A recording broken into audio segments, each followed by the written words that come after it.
दोस्तों, आज 21 अक्टूबर हो चुका। बिहार में विधानसभा का चुनाव बहुत ही दिलचस्प होने वाला है।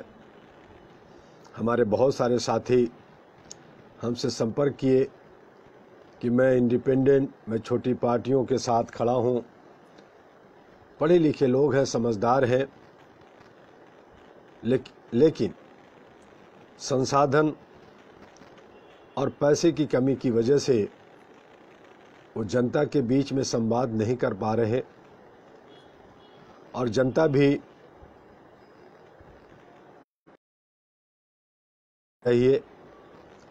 उसे पसंद नहीं कर रही है, क्योंकि वो देख रही है कि सरकार ए बनाएगी या सरकार बी बनाएगी। जो सरकार बनाएगी उसे वोट देंगे। तो आज का ये लोकतंत्र अच्छे सच्चे लोग, पढ़े लिखे लोग, समझदार लोगों का नहीं, बल्कि ए टीम और बी टीम का हो गया है। हम ये कह सकते हैं कि चोर चोर मौसेरे भाई का हो गया है।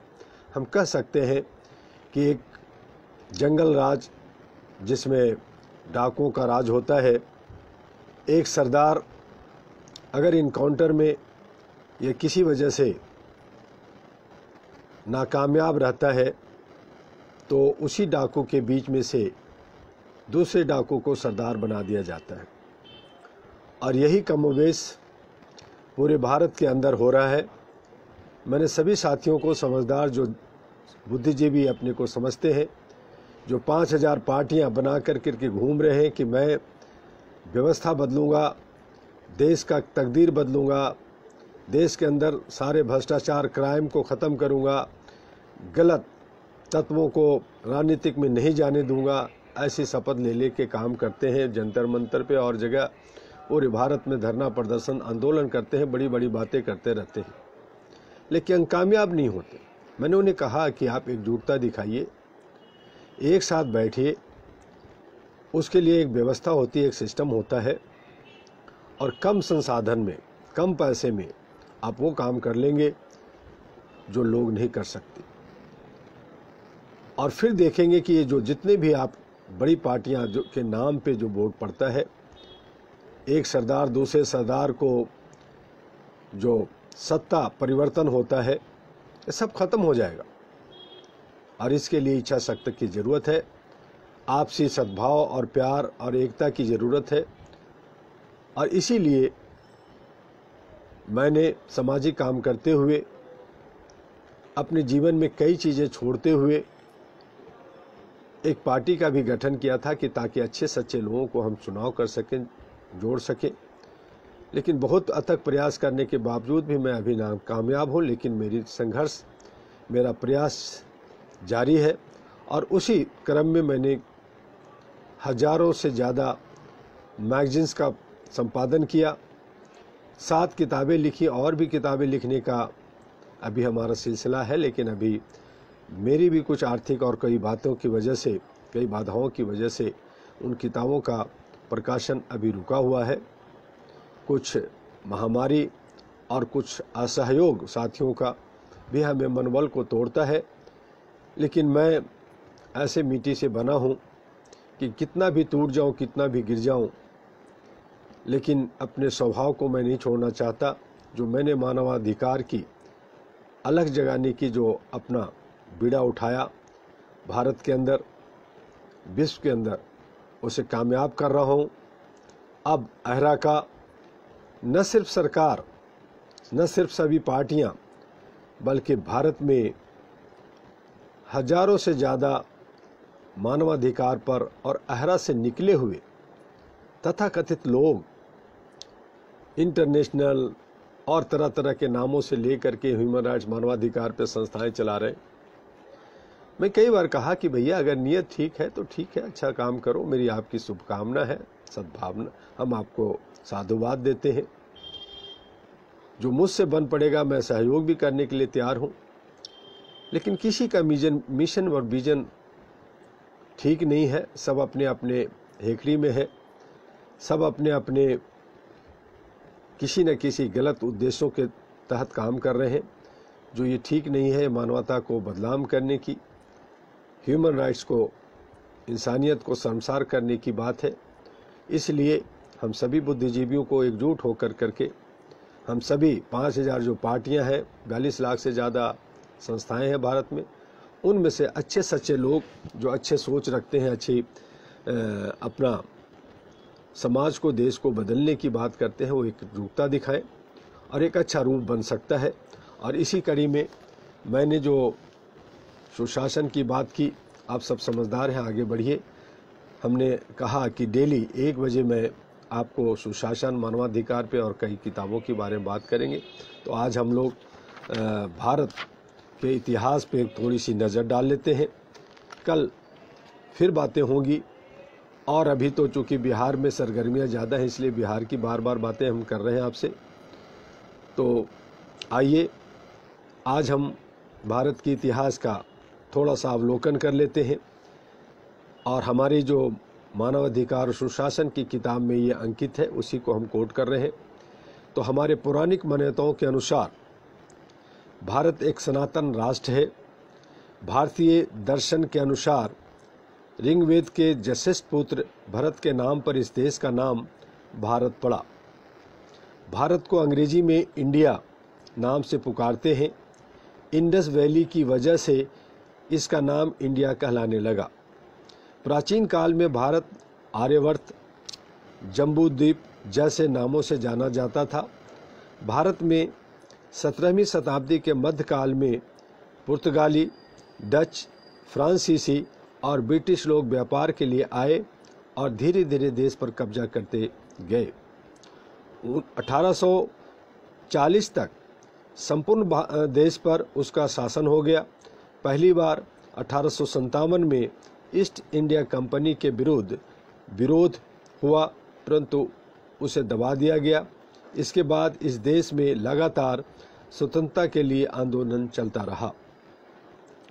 1885 में भारतीय राष्ट्रीय कांग्रेस की स्थापना हुई। इसके बाद आज़ादी की लड़ाई और तेज हो गई। आगे चलकर इस लड़ाई में तमाम सपूतों ने हिस्सा लिया। एक तरफ महात्मा गांधी जैसे लोग असहयोग आंदोलन चला रहे थे, तो दूसरी ओर चंद्रशेखर आज़ाद, सरदार भगत सिंह, सुखदेव और राजगुरु जैसे नेता ने आज़ादी के लिए अपनी जान को कुर्बान कर दिया।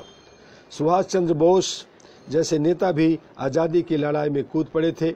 तमाम संघर्ष के बाद 1947 में भारत आज़ाद हुआ। इसके पश्चात, और मैं एक साथ में आपको ये भी बता दूं कि 1947 में भारत आज़ाद हुआ, लेकिन यह 99 साल के लीज पर एक शर्त पे हुआ जो भारत के जनता को नहीं मालूम। पश्चात 26 जनवरी 1950 को भारत गणतंत्र हुआ। भारत एक धर्मनिरपेक्ष राष्ट्र है।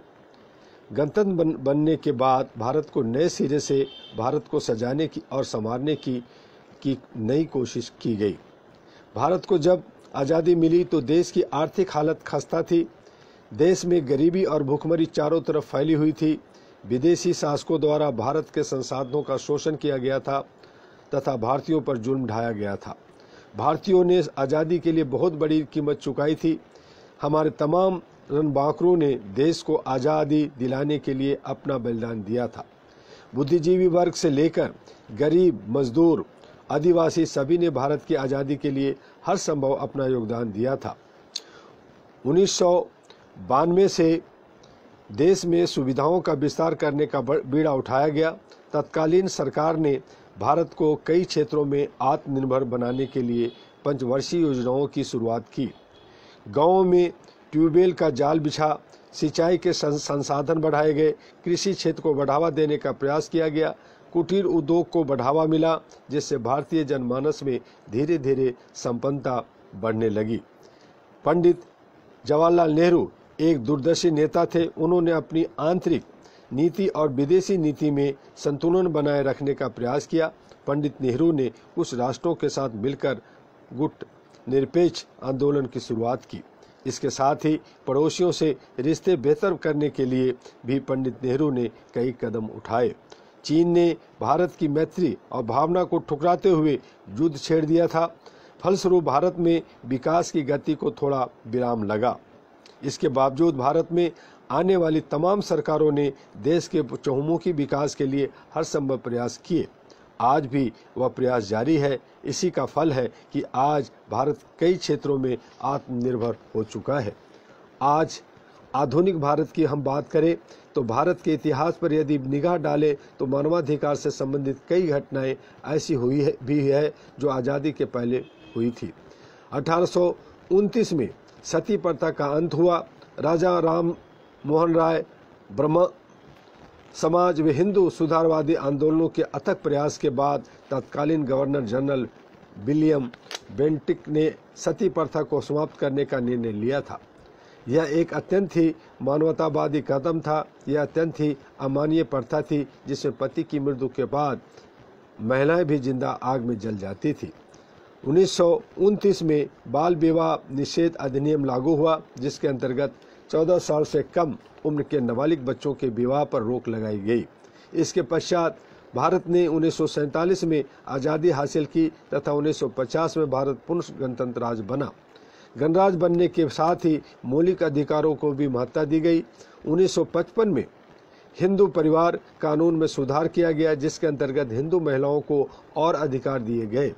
1975 से 1977 का समय भारतीय लोकतंत्र के लिए अच्छा नहीं रहा, क्योंकि इसी बीच आपातकाल लागू किया गया था। इस अवधि में तमाम अधिकारों के उल्लंघन की घटनाएं घटी। इसके बाद भारत ने कई क्षेत्रों में बेमिसाल तरक्की की और सरकार द्वारा कई अच्छे अधिनियम भी पास किए गए। 1993 मानवाधिकार संगठन अधिनियम के अंतर्गत राष्ट्रीय मानवाधिकार आयोग की स्थापना की गई। इसके पश्चात भारत में शिक्षा, स्वास्थ्य, सूचना, विज्ञान, कृषि के क्षेत्र में उल्लेखनीय प्रगति हुई। समय समय पर कई अच्छे विधेयक पास हुए, जिसमें सूचना के अधिकार का अधिनियम, राष्ट्रीय ग्रामीण रोजगार गारंटी अधिनियम, भारतीय खाद्य सुरक्षा बिल और शिक्षा संबंधी विधेयक प्रमुख है।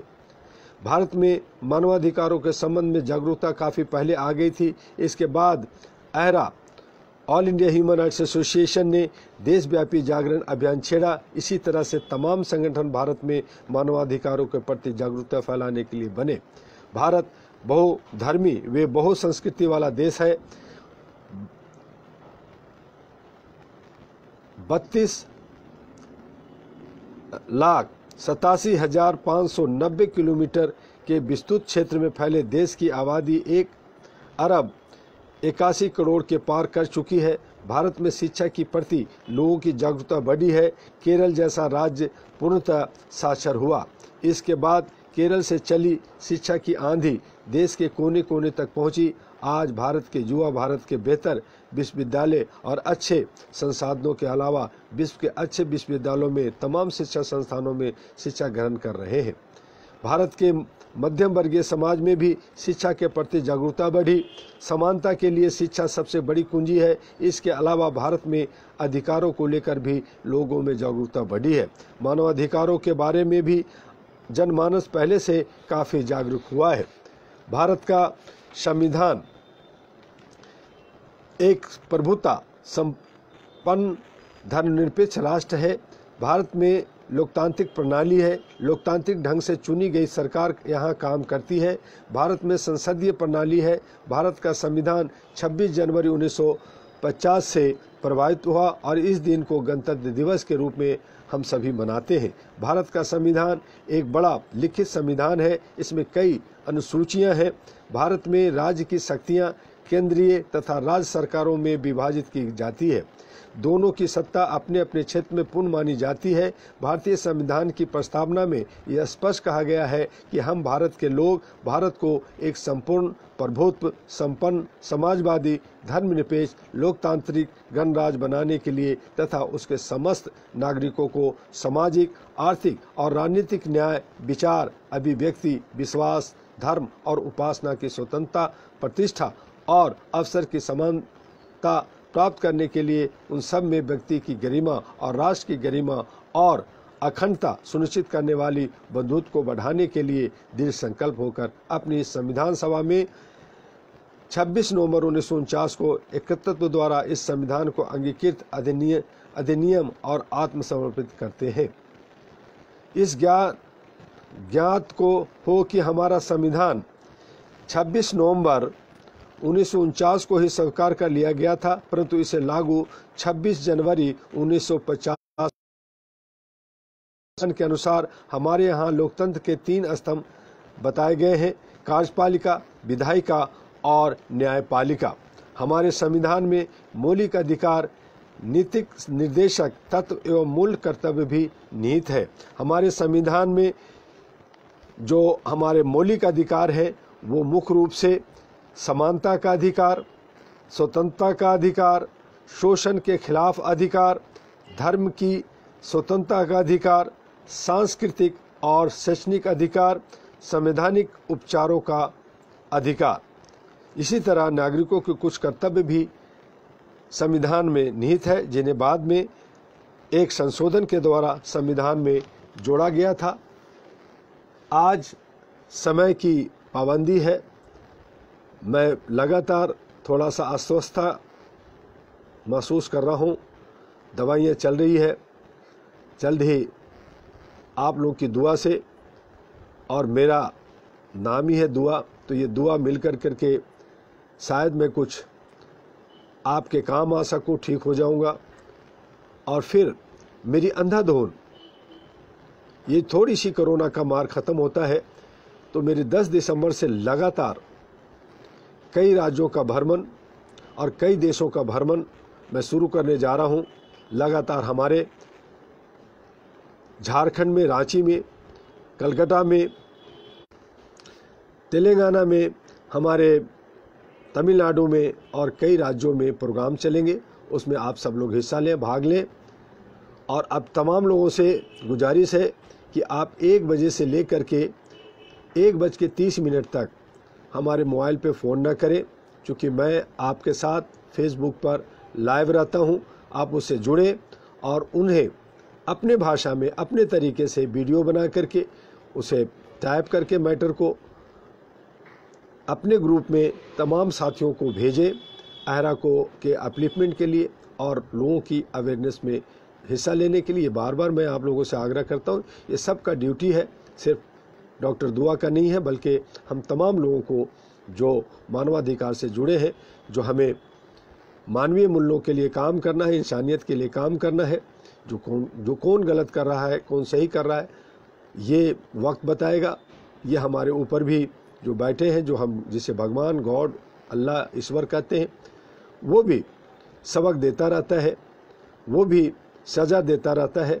तो उनकी सज़ा से बचें। और आपका अपना जो दुआ है, डॉक्टर दुआ, जो आहरा और एनपी का राष्ट्रीय अध्यक्ष है, उसका भी आप लोग दुआ लेते रहें, साथ रहें और आगे बढ़ाएं। बस इतना ही। जय हिंद, जय भारत। आप सबका नमस्कार।